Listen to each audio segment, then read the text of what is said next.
Hello guys, welcome to my channel. Today we're going over 1.0 preload changes for Zenless Zone Zero. A lot of adjustments have been made from closed beta 3 to the live version of the game, but do keep in mind that these changes are only numerical changes that we know of. Any animation changes or anything like that, it's obviously not going to be covered from this.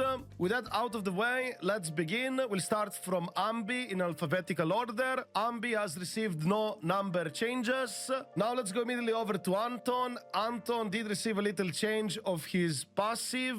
The extra damage equivalent is now 45% instead of 30% of his original damage. It is a buff, of course, but nevertheless, Anton will get phased out very quickly because they are releasing several new electric units in the near future. There's like already some info about them out there. So just as a heads up, I don't really recommend investing into Anton, neither Amby as of right now. Of course, if you do like the characters, feel free to do so. This is a meta advice after all. They also have changed Anton talent too. This is basically Eidolon / Constellation equivalent from Genshin or Honkai Star Rail. Basically now the HP of the shield is 7.5% of his max HP alone. No more it's based off his energy or anything like that, which I think makes more sense. And also the shield itself will be reapplied whenever he enters combat or switches in. However, do know that this shield will go off whenever the burst mode ends. I guess it's a nice survival talent, but it's whatever.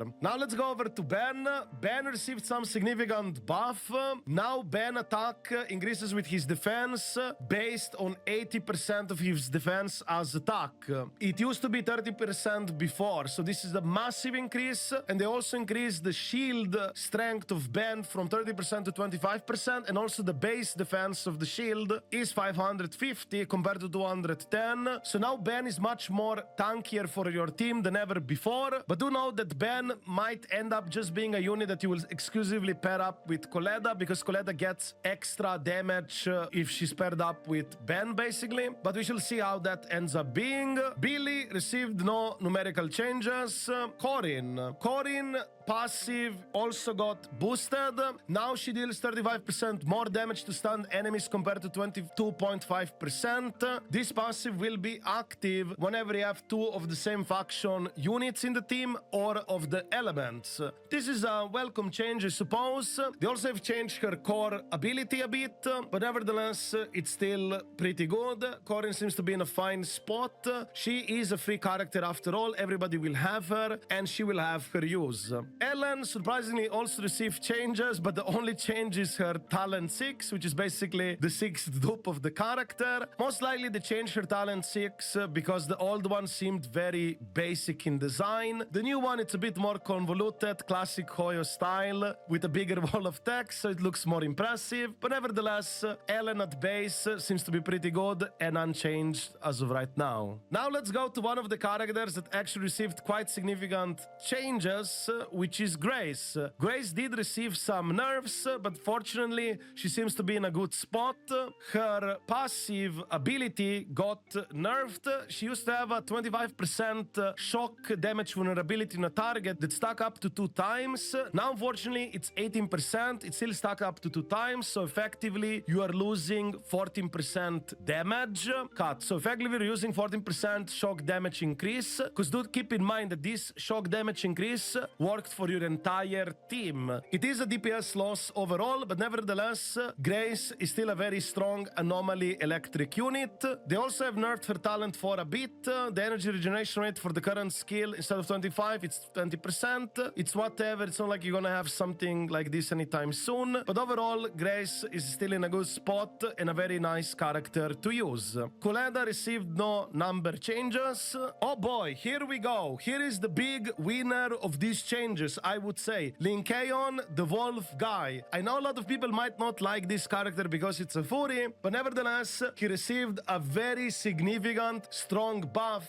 that's gonna make this character potentially relevant for a much longer time. His core ability used to be very straightforward. The new core, however, it changed that not only it allows you to have 80% increased days, now whenever you perform X special attack or assist follow-up on an enemy, the target ice damage resistance will be decreased by 25% for 30 seconds. This is very massive because damage resistances down are very powerful, and a standard unit having something like this in their base kit, and let alone on a 30-second duration, you'll be able to basically maintain this debuff on the boss constantly. So he's gonna age potentially quite decently well with other ice units as a secondary DPS, sub DPS or something like that in the future as well. So Lycaon seems to have a pretty good future as a character. However, they did nerf his talent 1 by a bit. Now it's 12% days instead of 15%. It's alright, not a big deal. Meanwhile, his talent 4, he had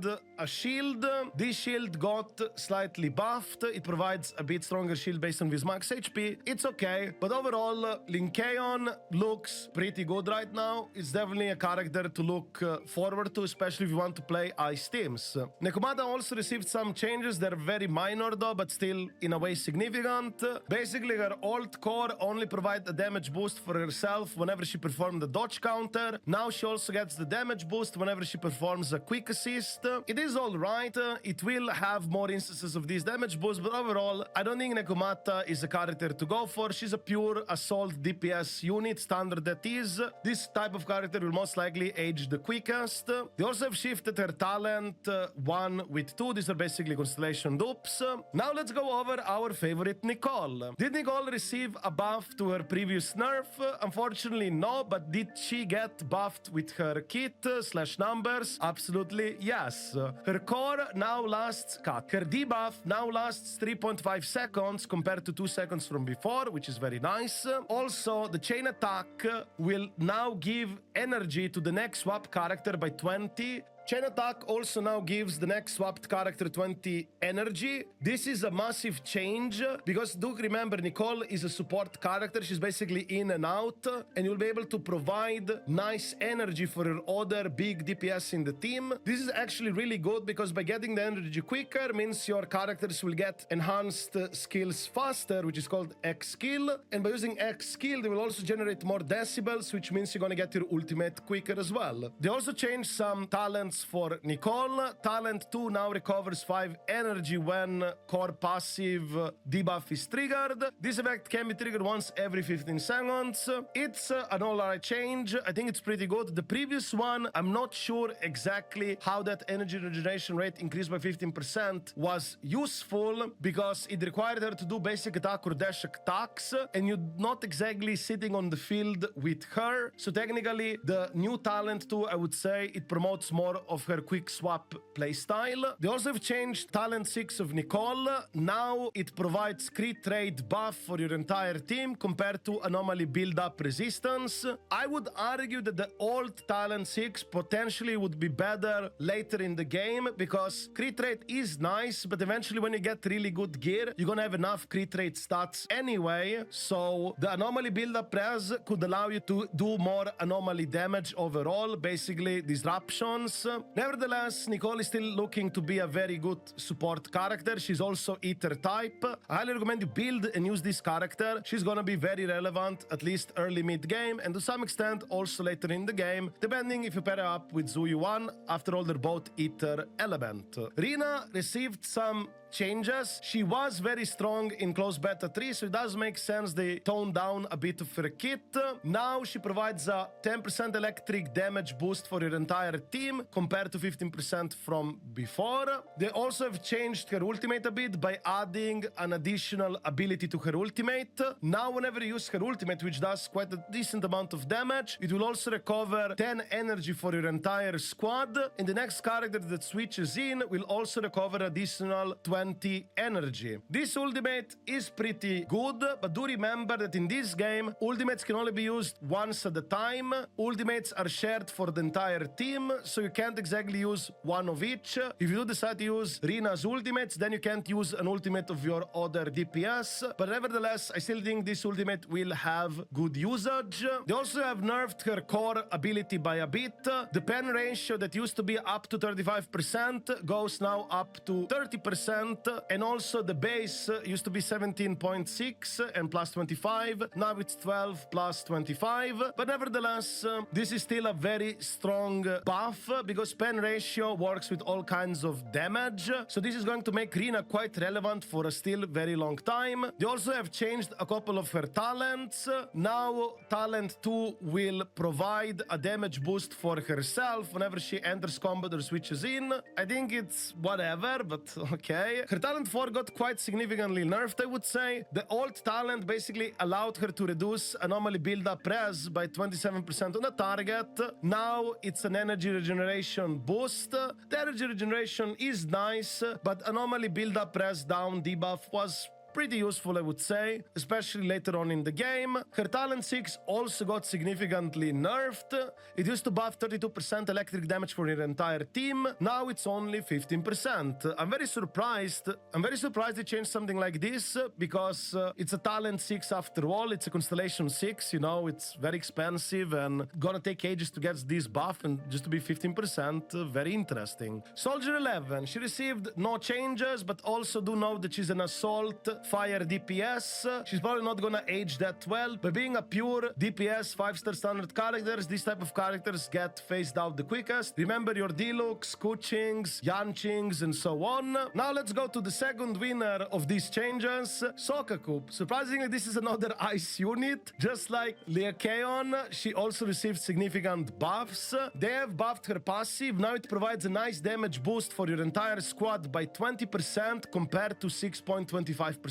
So this is very massive. They also have changed her core ability. Her core ability now basically doubles her attack bonus, so it can go up to 1000 attack. She will definitely do a lot of damage as well when she has Fly the Flag buff stacks. She's looking to be in a very good spot as a support character, but more importantly also to have some damage while she's on the field with the stacks. They did shift her talents a bit around technically. Her talent 1, which provide ice resistance down on an enemy, it's now her talent 4, so it's still something you'll be able to get, which is very nice. It can also be paired up nicely with Lycaon. Her new talent 1 will increase the duration of the buff from her core passive, which is pretty decent, I guess. Zhu Yuan actually received a minor change to her base kit. Now when she enters battlefield, she will also immediately gain 6 enhanced shot shells, so she'll be able to do her big burst rotation right in the opener and then go back to the gameplay where she's trying to get these enhanced shot shells back. I would say Zhu Yuan is looking to be in a decent spot, but do know that she's assault pure DPS, doesn't have much going on for her besides being a Ether DPS, and Ether DPS are very much in demand because there's not that many, she's the only one. Do know that Nicole is a support. Zhu Yuan weapon received also some changes.